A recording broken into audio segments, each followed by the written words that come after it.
Hello students, आज हम लोग केमिकल काइनेटिक्स का एक बहुत इम्पोर्टेंट कॉन्सेप्ट जो है वो क्लियर करेंगे। देखिए, अगर हम केमिकल काइनेटिक्स में रेट ऑफ रिएक्शन को डिफाइन करते हैं तो हम क्या कहते हैं। सपोज हमारे पास एक रिएक्टेंट है R जो कन्वर्ट हो रहा है प्रोडक्ट P में, तो वहाँ पे हम क्या मेंशन करते हैं, इस रिएक्शन की जो रेट होगी वो रिएक्टेंट के टर्म्स में मेंशन की जा सकती है और प्रोडक्ट के टर्म्स में भी मेंशन की जा सकती है। मीन्स हमारी जो रेट होगी वो क्या होगी, minus means decrement in the concentration of reactant with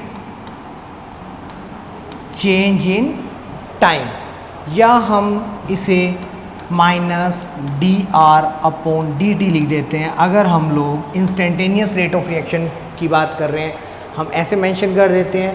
average rate of reaction में हम इस तरह से मेंशन कर देते हैं। और अगर हमारे पास प्रोडक्ट की टर्म्स में कहेंगे तो जो रेट होगी उसे हम कह सकते हैं increment in the concentration of product with change in time, या प्लस dR/dP/dt।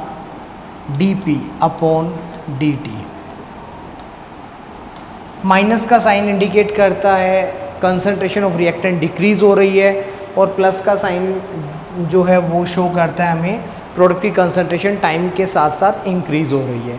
हम इस तरह से रेट को डिफाइन कर सकते हैं। तो अगर हम एक रिएक्शन लिखते हैं, वो रिएक्शन लाइक इस तरह से है,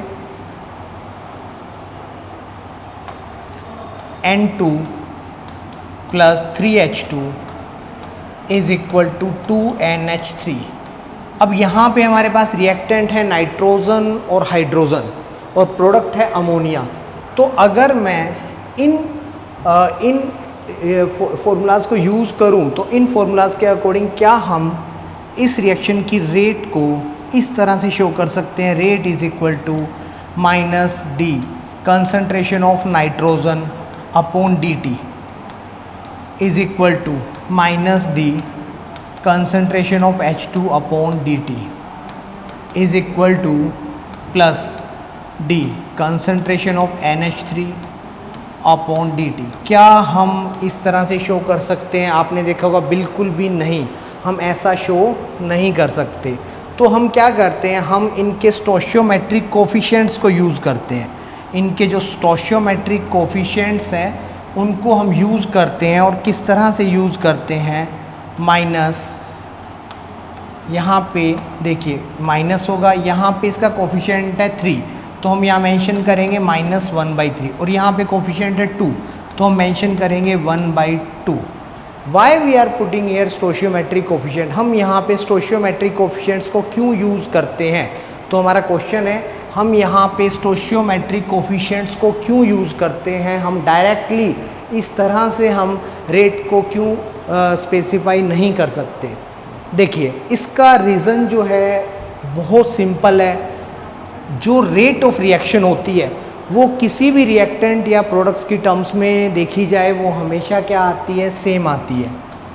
तो अगर हम इस रिएक्शन में देखें तो अगर 1 मोल नाइट्रोजन रिएक्ट कर रहा है 3 मोल हाइड्रोजन से और प्रोड्यूस कर रहा है 2 मोल अमोनिया, तो जितने टाइम में नाइट्रोजन जो है वो उसका 1 मोल जो है रिएक्ट करता है, उतने टाइम में हाइड्रोजन के 3 मोल रिएक्ट कर जाते हैं।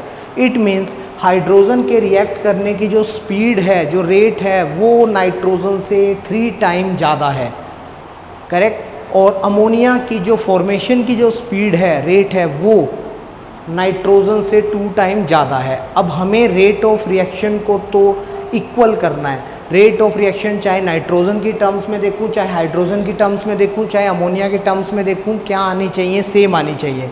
इट मीन्स क्या है, क्योंकि हाइड्रोजन के 3 मोल जब रिएक्ट कर रहे हैं तो नाइट्रोजन का 1 मोल रिएक्ट कर रहा है, यानी हाइड्रोजन की जो स्पीड है वो नाइट्रोजन से 3 टाइम ज़्यादा है। दैट्स वाई हमें हाइड्रोजन को 3 टाइम क्या करना पड़ेगा, स्लो करना पड़ेगा नाइट्रोजन के इक्वल रेट लाने के लिए। दैट्स वाई हम यहाँ पे कोफिशिएंट लगा देते हैं 1/3। इसी तरह अमोनिया जो है उसकी जो रेट ऑफ फॉर्मेशन है वो 2 टाइम क्या है, ज़्यादा है नाइट्रोजन से। हमें इसे नाइट्रोजन के इक्वल रखना है। दैट्स वाई हम यहाँ पे कोफिशिएंट लगा देंगे 1/2। अगर हम ऐसा करेंगे तो हमारी जो रेट ऑफ रिएक्शन आएगी वो हम किसी भी रिएक्टेंट या प्रोडक्ट की टर्म्स में देखेंगे वो इक्वल आएगी। दैट्स वाई हम यहाँ पे ये कोफिशिएंट्स को यूज़ करते हैं। Thank you.